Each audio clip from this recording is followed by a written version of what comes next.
Our work that we are presenting in ASCO is about GIST. GIST is gastrointestinal stromal tumor. It's a type of sarcoma that is basically driven by mutations in KIT or PDGFRA. We use targeted agents that actually do a fantastic job for patients against these two receptor tyrosine kinases, but eventually most of the patients will progress to first-line treatment, that is imatinib. Something that we don't know very well is how these tumors evolve over the time of the disease, but we know that they have secondary mutations in KIT or PDGFRA. Actually, the agents that we use in these patients target these secondary mutations, but only against specific subsets, and that explains probably the modest activity that they have. So the idea here for this study was first, trying to understand a little bit more the mutational landscape in these patients through circulating tumor DNA, liquid biopsy. And second, see if we can use the ctDNA assessment to predict outcomes and the function of these TKIs against GIST.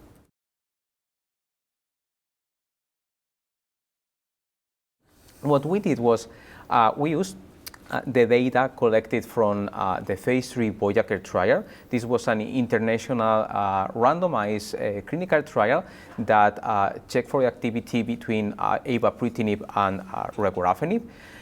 The endpoint wasn't met, meaning that both agents had similar activity against this population, but in this subset of patients that were 476, there was plasma samples collected at baseline and other time points. So what we did was analyzing the plasma samples through 74 gene panel from Guardant, trying to understand this in a very relevant manner, because since GIST is a rare disease, we only have a small series, and this is the first time that these questions are addressed in a prospective randomized clinical trial.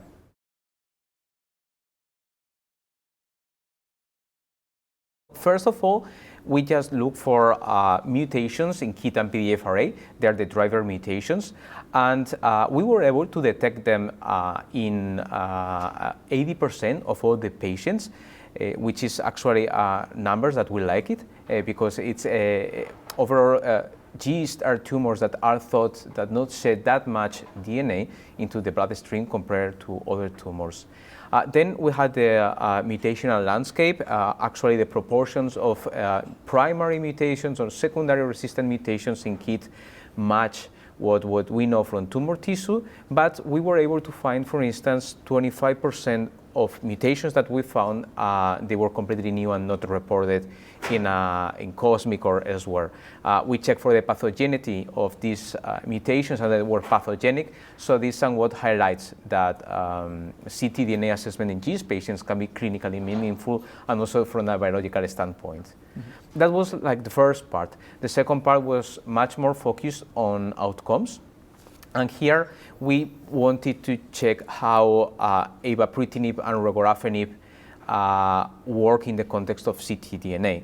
So avapritinib is a highly selective tyrosine kinase inhibitor type 1 against the activation loop mutants, and regorafenib is a multi-kinase inhibitor that also by preclinical studies is supposed to target only a specific subsets of secondary mutations.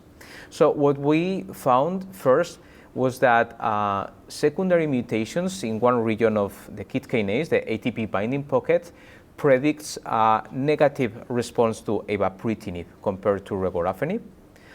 Second, we also observed that the regorafenib is an agent that has activity against all secondary mutations, irrespective of the type, if they are ATP binding pocket or activation loop, which for one side is slightly different to the activity of avapritinib, a multi-kinase versus a highly selective inhibitor.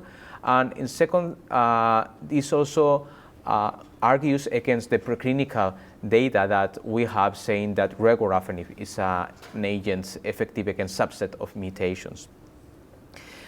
Third, we also check for ctDNA negative versus positive in the blood. This is important because in an important subset of cancer, when there is a ctDNA negative in plasma usually means that it's a good prognosis for the patients. And here again, we found differences. That was true for avapritinib. ctDNA negative patients on avapritinib performed better, but ctDNA negative patients with regorafenib were the same as ctDNA positive. So again, we found a different behavior between a multi-kinase inhibitor and a highly selective tyrosine kinase inhibitor. So overall, that's what we found in our study.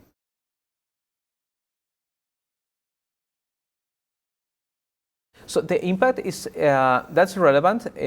First, because there were many questions and doubts about the true clinical utility of ctDNA in GIST, if we can use it for monitoring the disease or having therapeutic decisions. So we can say that first, yes, we can use it. This is a subset of patients that are resistant to imatinib and sunitinib.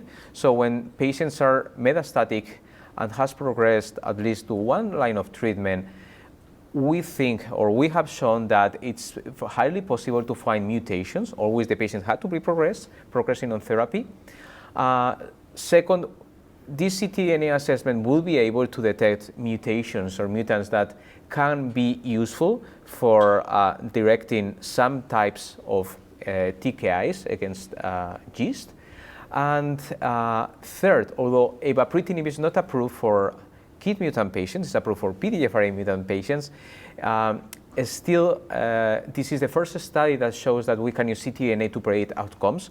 So it's highly likely that we can use as well for other TKIs that are already used in the GIST field for treating these patients.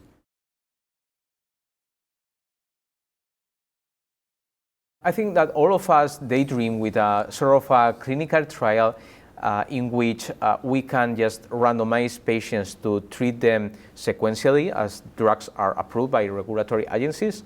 And the other arm would be try to use ctDNA to match the best drug depending on the mutations of the patients, trying to not deliver drugs and toxicity in subset of resistant population that won't be effective.